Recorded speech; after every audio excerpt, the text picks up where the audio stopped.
All right. So we have more more news from Michael Baxter over at RealRawNews.com. Frauci endorses abolishing Second Amendment. Now, of course, I have to speak in code to avoid tripping up the YouTube algorithm. Also, I want to mention that I will be doing this a little bit later today, but comedically or dramatically narrated, and over at Tom Youngjohn 4, and I'll refer back to this version over there as well. So people who don't like the comedic narration don't have to enjoy that or be annoyed by that. Anyway, Frauci endorses abolishing Second Amendment by Michael Baxter, team, pseudonym, or real person. And by the way, do I believe this is true? I believe that its truthfulness outweighs, its comedic flair. February 17th, 2022. Planned epidemic. There's one code word. Okay, I have to change something. Planned epidemic mastermind, deep state Dr. Anthony Frauci wants you to get quarterly boosters. He recommended that Democrat lawmakers relax mask mandates until the midterms. Now, the deep state doctor has added a new field of expertise to his seedy resume, advocating for stricter gun control legislation and repealing the Second Amendment. Last Friday, a cabal of freedom-hating despots that included the likes of Frauci, Kamala Harris, Kamala Harris, Rochelle Walensky, and Alejandro Mayorkas met clandestinely in a conference room at the Four Seasons Hotel in Baltimore, an odd venue for a government conference. There, they discussed ways of capitalizing on the planned epidemic to deprive law-abiding citizens of the right to bear arms, either through legislation or executive action. An administration whistleblower who viewed a meeting transcript told Real Raw News that Frauci, the most vocal of the group, drew a direct correlation between the planned epidemic and a marked increase in gun-related suicides.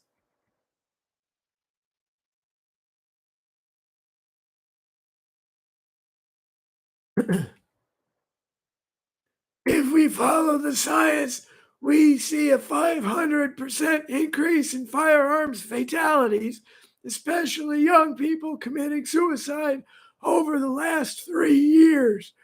We can't stop the disease, but we can stop people from owning guns, and we've just lacked the resolve to do it. If science says planned epidemic depression is causing people to take their lives with firearms, then we must follow the science and remove firearms from the equation. Frauci explained early in the morning.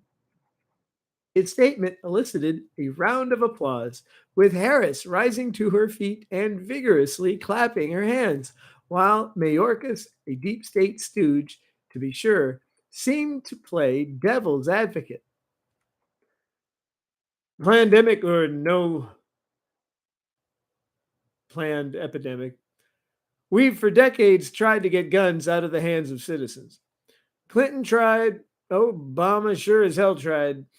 Sadly, the U.S. is not Australia, and now we're encouraging our constituents to ease up on mandates and battle reduce planned epidemic depression. I'm sure the numbers will show a reduction in the number of gun-related suicides in the coming months. Mayorkas said. Not according to science, Frauci countered. Masks are coming back, regardless of midterm results. Oh, wait, this is a straight read. I totally screwed this up. Oh, hell. Science immutably shows another COVID variant even more transmissible than Omicron and deadlier than Delta, will surface in November, probably right after the midterms. We'll be reinforcing mask mandates and lockdowns, which will again increase the percentage of gun-related violence and suicides. Science doesn't lie, Frauci said.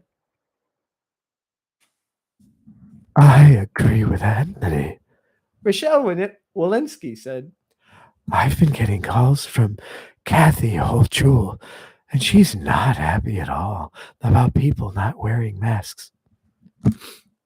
The meeting, our source said, lasted approximately 2 hours and ended with Frauci giving what must have been a 10-minute lecture on the merits of aggressive firearms legislation. His homily was akin to an invocation.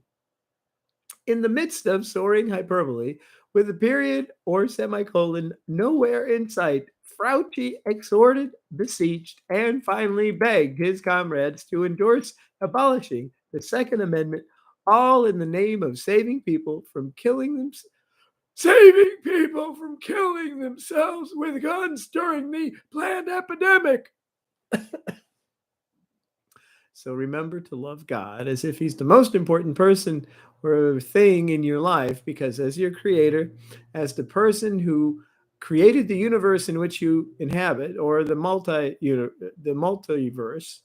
as the case may be, as the person who spoke DNA into you and into your family tree, as the individual who knows every single action you take, every thought that you think, and every moral decision that you mess up, he is, by definition, the most important person in your life. And if you think you have the God of the Bible, but you've judged him to be less important than that thing you pay so much attention to, may it be your career or your children, your family, your significant other, your reputation, your pursuit of power, of wealth, or if you have a therapy pet dog type of a God, or if you have a consultant God who never disagrees with you,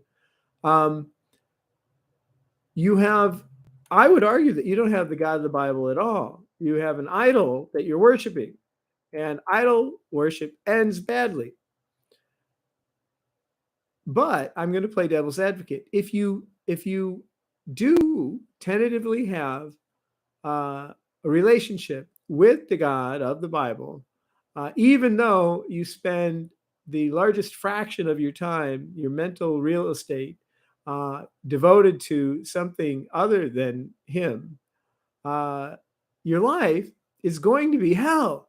Now, you might find it useful to recalibrate your priorities if and when that happens. I shouldn't say if. When that happens, and then make God your number one priority. But that's me being devil's advocate. Regardless, if you do love the God of the Bible with all your heart and all your soul and all your mind, you're going to want to share. And I have, on the divine authority of Jesus Christ, the only begotten Son of the living God, and the only way to your Heavenly Father, that the best way to share your Heavenly Father, the best way, especially with unsaved people, is to behave yourself so well, to conduct yourself so that your conduct so shines that people looking to your conduct will say to themselves, I want some of that.